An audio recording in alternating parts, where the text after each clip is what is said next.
9 May सिर्फ अफवाज पाकिस्तान का मुकदमा नहीं, ये पूरे पाकिस्तान के अवाम का मुकदमा है। किसी भी मुल्क में उसकी फौज पे हमला कराया जाए, उसके शहीदों की अलामात की तस्दीक की जाए, उसके बानी के घर को जलाया जाए, वहां पे अवाम और फौज के दरमियान नफरत पैदा, और फिर जो लोग ये करवा रहे हैं, जो कर रहे हैं, उनको कैफरे करदार पे ना पहुंचाया जाए, तो किसी भी मुल्क में ऐसा हो तो वहां के निजाम इंसाफ पे एक सवाल खड़ा हो। हम समझते हैं और इस बात पे यकीन रख के अगर पाकिस्तान के निजाम इंसाफ पे यकीन कायम रखना है और जजा और सजा का निजाम जिसपे अल्लाह ताला की ये कायनात और ये कुदरत और ये निजाम चलता है, अगर उस पर यकीन रखना है तो 9 मई के जो मुल्जिमान हैं उसको करने वाले और उसको करवाने वाले आईन और कानून के मुताबिक उन्हें सजा देनी पड़ेगी। किस तरह अपने मजमूम सियासी मकासद के लिए अपने ही मुल्क की फौज अपने ही शहीदों, अपनी इमलाक को आग लगाएगी? क्यों किसी वजह से एक हरबा दूसरा तारीखी हरबा और 9 मई करने और करवाने वालों के जो मकाफात अमल है उसको पीछे क्यों धकेल रही? 9 मई रुगो पाक फौज न पर पाकिस्तान जो केस आहे। दफेड़ी टोले सां के बि ॻाल्हियूं न थींदियूं।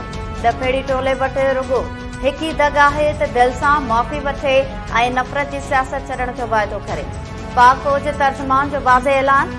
DGISPR मेजर जनरल अहमद शरीफ रावलपिंडी में प्रेस कॉन्फ्रेंस कंदे चयो आहे त जेकॾहिं का सियासी सोच या को लीडर पंहिंजी फौज ते हमलो करे क़ौम जे शहीदनि जी तहज़ीक करे त उन सां को बि ॻाल्हियूं नथो करे सघे। 9 मई ते हिकु सियासी टोले पंहिंजे ई फौज ते हमलो कयो।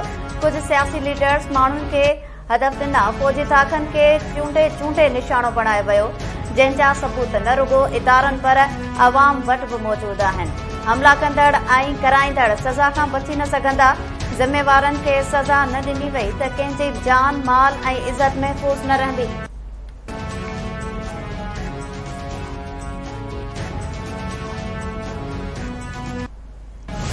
जुडिशल कमीशन तो उस चीज में बनता है जिसके बारे में कोई इबाम हो। ये तो तारीख के अंदर आपके सामने है, एब्सोल्युटली क्लियर।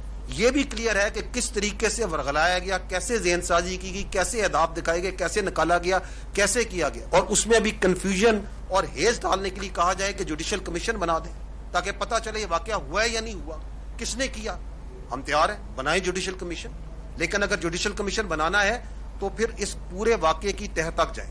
वो जुडिशल कमीशन इस बात का भी अहाता करे कि 2014 का धरना उसके मकासद क्या थे। वो इस बात का भी अहाता करे कि पार्लियामेंट पे हमला कैसे हुआ और कैसे कराया गया। वो PTV पर हमले का भी अहाता करे, किस तरह लोगों को ये हिम्मत दी गई, किस तरह लोगों में ये अंसर डाला गया कि आप रियासत के खिलाफ खड़े हों, पासपोर्ट जलाएं, सिविल डिसोबीडियंस करें, बिजली के बिल जलाएं। किस तरह 2016 में KPK के रिसोर्स से सरकारी वसाइल के साथ दारुल खिलाफा पे धावा बोला गया। 2022 में दोबारा इस्लामाबाद पे धावा बोला गया। वो ये भी देखे कि कैसे IMF को खतूत लिखे गए, बाहर लॉबिंग की गई फर्मों के जरिए कि पाकिस्तान को दिवालिया होने दिया जाए, इसको कर्जा ना दिया जाए। इस बात का भी अहाता करे, कहां से फंडिंग जा रही थी, कहां फंडिंग जा रही थी, वो इस बात का भी अहाता करे कि कौन लोग हैं और वो कौन से लोग थे जो सोशल मीडिया पे इदारों के खिलाफ नफरत फैला रहे थे। 9 मई बाबत अदालती कमीशन लाइ तैयार आहियूं। अदालती कमीशन खां जांच कराइणी आहे त 2016 वारे धरणे खां वठी फंडिंग ताईं जी जांच थियणु घुर्जे। पाक फौज जे तर्जुमान चयो आहे त अदालती कमीशन 2014 वारे धरणे जे मक़सद बाबति बि जांच करे। PTV ऐं पार्लियामेंट ते थियल हमले जी जांच बि थियणु घुर्जे। अदालती कमीशन IMF खे लिखियल ख़तनि जो बि जाइज़ो वठे। कमीशन ॾिसे त फंडिंग किथां अची रही हुई ऐं केॾांहुं वञी रही हुई। आम चूंडुनि दौरान मख़सूस सियासी जमायत खे आबादी जे लिहाज़ सां रुगो 8% वोट पियो, ॿिया वोट जे ॿियनि जमायतुनि खे मिलिया। मख़सूस जमायत खे पयल वोट खे फौज मुखालिफ़ वोट नथो चई सघिजे।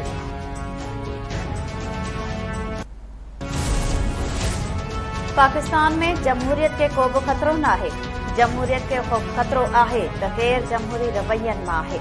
DGISPR मेजर जनरल अहमद शरीफ चयो आहे त फौज टेक ओवर न करे रही आहे। 9 मई वारनि वाक़िअनि बाबति फौज पंहिंजे अंदरि एहतसाब वारो अमल मुकम्मल करे छॾियो आहे।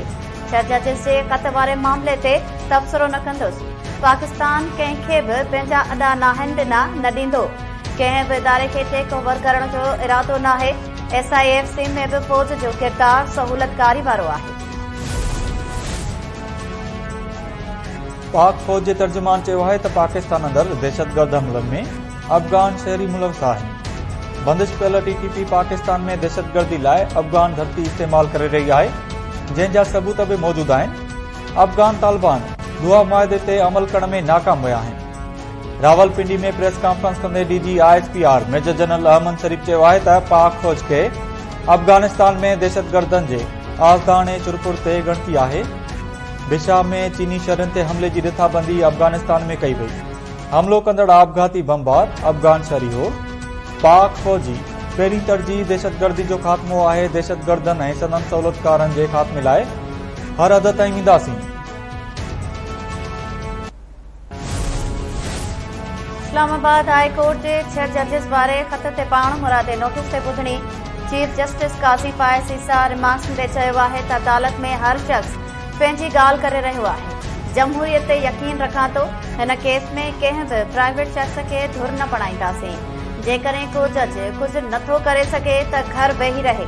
जस्टिस अतर मनुल्ला चयो आहे त सभु मञी रहिया आहिनि त मुदाख़लत थींदी आहे। 76 साल कूड़ ॻाल्हाए सच खे लिकाए वियो। अवाम खे सच ॼाणण जो पूरो हक़ आहे।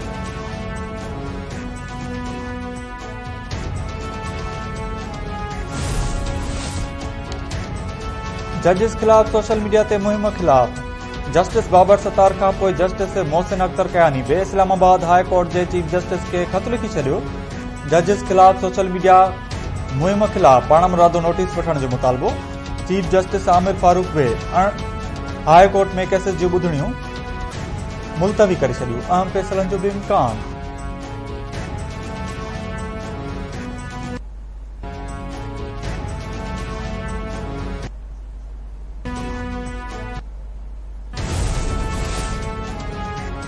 पाक ईरान खेस पाइपलाइन मंसूबे बाबति फ़ैसिलो पाकिस्तान जे मफ़ाद में कयो वेंदो। भारत सां वापारी लाॻापनि जी बहाली बाबति वज़ीर आज़म पारां टास्क ॾियण वारियूं ख़बरूं दुरुस्त न आहिनि। अहिड़ो को फ़ैसिलो थियो बि त उहो वफ़ाक़ी काबीना कंदी।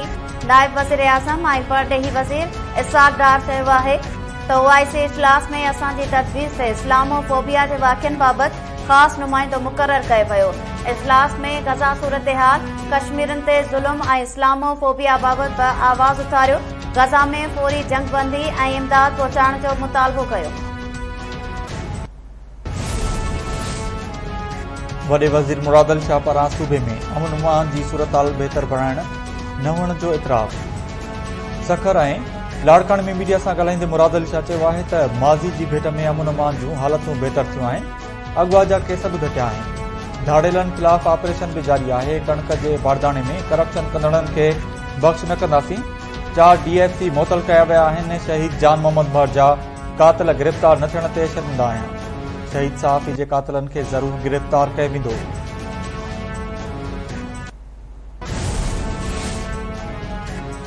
मुल्क हलाइण लाइ टैक्स निज़ाम खे मुस्तहकम करणो पवंदो। रुॻो हिकु तबिके ते टैक्स लॻाए नथो सघिजे। सभिनी खे टैक्स नेट में आणणो पवंदो। नाणे वारे वज़ीर मोहम्मद औरंगज़ेब चयो आहे त FBR खे डिजिटलाइज़ करण लाइ कॉन्ट्रैक्ट ते सही करण वञी रहिया आहियूं। कानून वारे वज़ीर सेनेटर आज़म नज़ीर तारड़ चयो आहे त पेंशन वारे मामले ते कमेटी कमु करे रही आहे। न को बिल आणे रहिया आहियूं, न ई को कानून जोड़े रहिया आहियूं।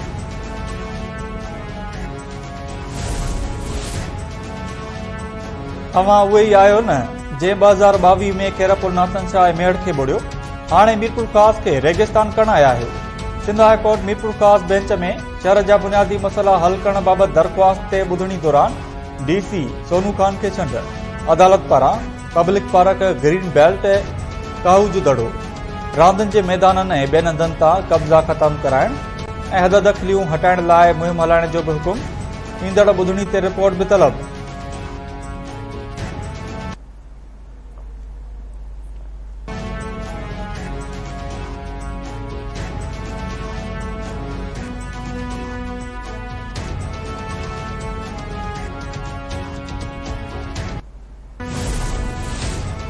कराची प्रेस क्लब आॾो गुज़िरियल 2 ॾींहनि खां मुख़्तलिफ़ खातनि जे रिटायर्ड मुलाज़िमनि जो मुतालबनि जी मञत लाइ एहतजाज जारी।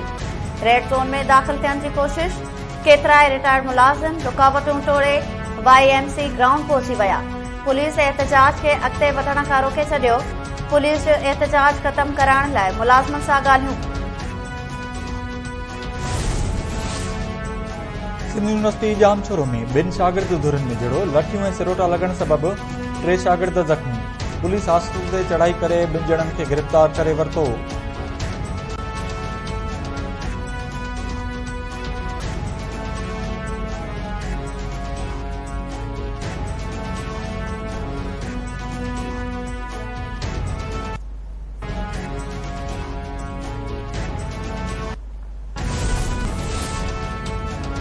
भारत में मुक़रर अफगान कौंसल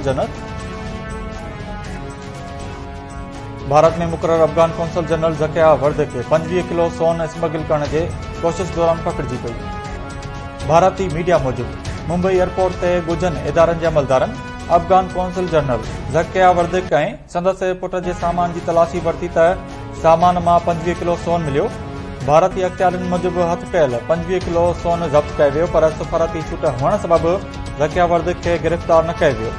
स्मगलिंग जी कोशिश नाकाम थियण बाद अफगान कौंसल जनरल इस्तीफ़ा ॾेई छॾी।